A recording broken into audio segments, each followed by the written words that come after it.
going on? It's Mike from the Z Review, and thank you so much for tuning in to yet another edition. If you're brand new to the channel, please feel free to hit that subscribe button so I can see you again next time. In the meantime, also, please feel free to hit the subscribe button and the link down below, which will be the channel of Dave from Untitled Chapter, because he is appearing on this review, and we're going to hear from him in just a very quick second. But firstly, I just want to direct you as well to Dave's channel, because I have previously teamed up with Dave. I've been on his channel to talk about the original Superman movies, including the 2006 monstrosity, and you can check that out in the link down below. However, I decided to ask Dave to come onto my channel after teaming up with him. It was actually really cool to check out a film series that I'd never seen before, and having that opportunity to get Dave onto the channel to check out another film series I hadn't seen, but turns out he has. And we're talking today about the original film out of the trilogy that came out in 1988, starring the awesome Leslie Nielsen, The Naked Gun. And this movie was directed by David Zucker.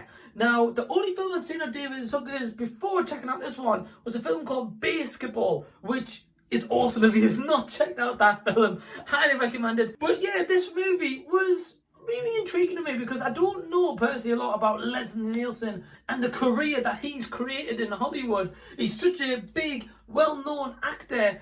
And for me, to actually get to check out one of his movies, at least one of the most known ones anyway, it's just so cool to have that opportunity and actually get a chance to speak about it, because it is an older movie. And if you like myself who haven't seen The Naked Gun, I highly recommend it. The reason why I recommend it is because this film, I loved it. So essentially it's about a cop named Frank Drebin, who is very inequipped. He's just all over the shop, essentially. But when he learns about a plan by Vincent Ludwig to essentially manipulate people to assassinate Queen of England, well, Frank Drebin's got to stop that, and he has got to stop Vincent Ludwig while also getting evidence to prove that he's doing this as well. So I like the premise of this movie to start with. I thought that it was something a little bit different. Again, it was in 1988. So this kind of slapstick comedy as well, does it kind of hold up to nowadays? Well, for the most part it does, yeah. I've really kind of laughed a lot at this movie, especially at certain parts as well. Certain parts had me in stitches. I thought was fantastically done, and the comedy in that essence really stood well, and still does, even now in 2021. But what I also appreciate about this movie is the fact that it's just really well done in terms of like editing. So I didn't think it was horribly done. I didn't think that some of the practical effects or the use of green screen, whatever, like really showed that much. And I just really can credit that a lot to David Zucker. Now, a lot of people call this film a classic, and I would sort of agree. I think that, again, I really like the movie, and I can't wait to check out the other two, which I hope Dave will join me on the channel for. But I just really like the timepiece of this movie because, well, it was in an era as such where these films, you could get made. These films weren't kind of petitioned against or spoken out about. Now, don't get me wrong, I'm not here to discuss if that is right or wrong, but I just like the fact that it explored kind of the 80s vibe in this movie, and we got that a lot, especially kind of the opening sequence with the police siren going around the streets kind of the city. But I just like the fact that with this movie, it was just a good time. It was entertaining. I wasn't bored by it, and I just really felt like most of the performances in this movie as well were actually really good for what they intended to be. Of course, it was a slapstick comedy throughout this movie. Was there any seriousness in it? Maybe it's like one or two moments, but overall, it was purely there for that comedic value. Now, the film does have some issues, and I'm going to get to those in a second, but firstly, I want to hand it over to my awesome guest on the collab today, Dave from Untitled Chapter, and wait till you see this intro, you're going to be blown away. And you came down here to get a hot story, didn't you? Pictures of me to sell your lousy newspapers. Frank? Sure, you think I'm a big hero, the man of the hour. Well, do any of you understand how a man can hurt inside? Frank, they're not here for you. Interpreting the Stars is on the plane.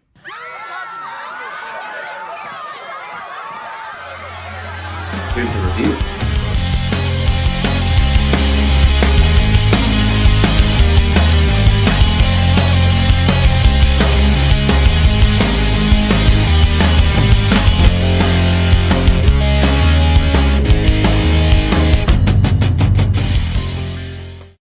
What's up? I'm Dave from Interpreting the Stars, and I'm super excited to be over on Mike's channel to discuss a classic comedy starring Leslie Nielsen called Naked Gun from the Files of Police Squad.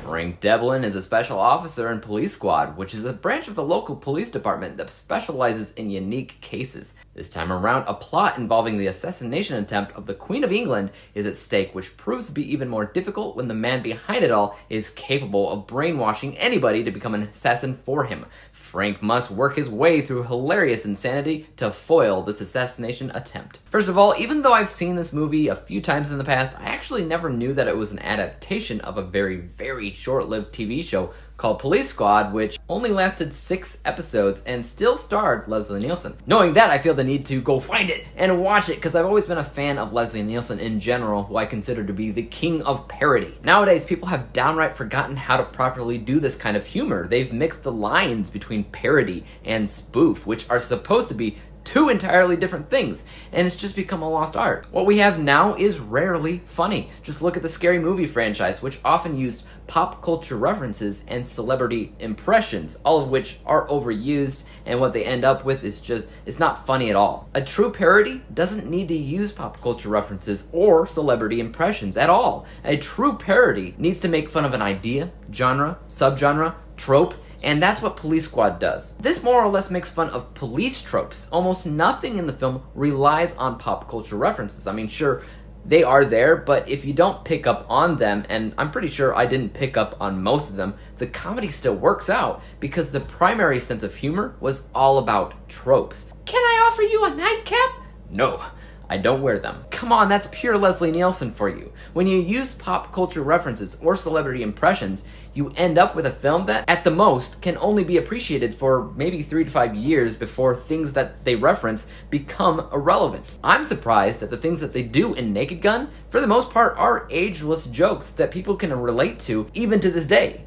And that's because they were smart enough with their jokes. Random, yeah, slapstick 100%, but smart. This film is hilarious, and it's as old as I am. One of the things that surprised me every time that I watch the movie, and something that I often forget, is that O.j Simpson co-stars as Leslie Nielsen's partner. He isn't in much of the movie, but a huge subplot involves his recovery after an accident, which is a constant run-on joke in the film, so he's often brought up, and it's just so weird to see him. I know he was an actor, but every time he shows up, it's just really awkward. I wouldn't necessarily say that he dilutes the experience of the film as a whole. It's just a weirdness that's hard to explain. If I were to actually list off some negatives when it came down to this movie, I'd just simply say that sometimes the plot was hard to remember. You knew it had something to do with the Queen and an assassination attempt, but remembering the finer details of how everything connects sometimes became foggy, simply because of all the random slapstick jokes that didn't connect to anything at all. The jokes are funny, but I mean, they don't do the narrative any favors, so anything regarding negatives pretty much has to do with the story for me. I've either forgotten, or the film didn't do a very good job explaining why the villain wanted to kill the Queen in the first place.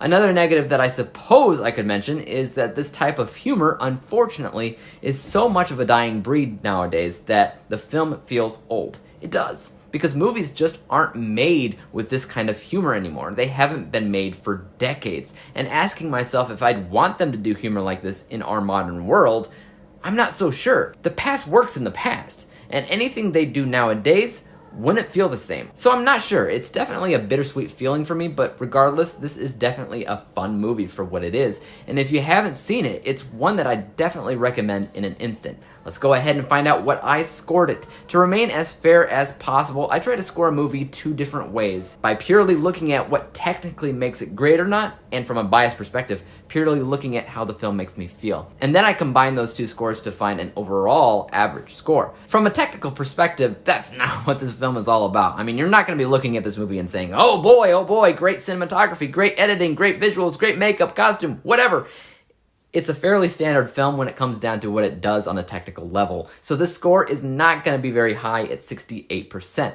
But it is a comedy, and a classic comedy at that, which means it's going to try to make you smile, if not laugh. So it's all about bias. It's all about making you smile above all else, and this film does a remarkable job at that. I still think it works out really well for how old it technically is. The bias score is 90%. And when we average out the technical and bias scores, we come to the final rating of 79%. 79 out of 100 possible stars, or a C+ letter grade. So, I would like to thank Mike for inviting me to his channel to talk about this comedy classic.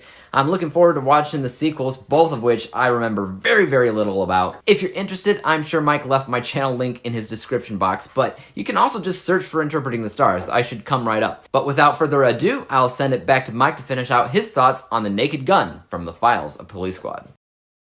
My man Dave, thank you so much for appearing onto the channel and to this collab and giving your thoughts on A Naked Gun. I love the fact that this was giving you a chance to revisit this movie again, because we spoke previously and Dave said you hadn't seen this in some time. I will see with Dave's comments, I do agree with most part of them as well, because this film does star O.j Simpson, which is very controversial. It also stars Priscilla, Presley. I kind of didn't even know really about O.j being an actor till Dave mentioned that he was in this movie, and I was like, oh, damn, like really? Wow, okay. As the role that he plays, he doesn't get a lot of screen time, and when he does, it's definitely added there for the comedic value, and it really works really well. I like the fact that we get a lot of the funnier moments involving his character, actually. I thought that was actually really well done. I thought Priscilla Presley in this, as Jane Spencer, was actually really good as well. I felt like the chemistry of her and Leslie Nielsen was fantastic. It kind of looked as if almost their chemistry would vibe offset as well, and they'd actually get on really well. I will say this about the film in terms of the negatives. I agree with Dave's. I will also say that I think that some of the slapstick comedy didn't work that great in this movie. So I felt there was one or two times where I didn't actually find it that funny, or I felt like the play on joke of it kind of maybe ran a bit too much. And I can't completely get that is the whole concept of this entire movie. But for me personally, the bits that I found the funniest the most were the bits where it wasn't so much of like a forcible laugh as such. It was the bits where you maybe didn't expect to laugh as much. And I also do agree with about Dave's comment in terms of the plot. I feel like sometimes it gets a little bit too convoluted, especially when we get so much focus on, say, Leslie Nielsen's character, Frank, and of course, Priscilla Presley's character, Jane. Their love moments are awesome. I kind of like the little mocking of the montage that they have in terms of the romantic scenes. It added into this whole story and just the absolute craziness of this movie. I do agree with the plot. It kind of felt like Vincent Ludwig's motive of this was disappearing and all of a sudden be like, oh, okay, now it's back. Am I supposed to care again? Nah, not really. But my score for this review is... So yeah, I hope you really enjoyed this review, and once again, thank you so much to Dave from Interpreting the Stars for appearing onto the channel for the first ever time. I would love to have you for Naked Gun 2 and 3 of this series. But in the meantime, go subscribe to his channel. His link is down below. Go give him some love. Tell him that the Z Review sent you. And why not go check out the Superman videos as well that I collabed with Dave as well. So guys, please give the video a big thumbs up and subscribe to the channel if you already haven't. But until then, this has been a Z Review, and I'll be seeing you later.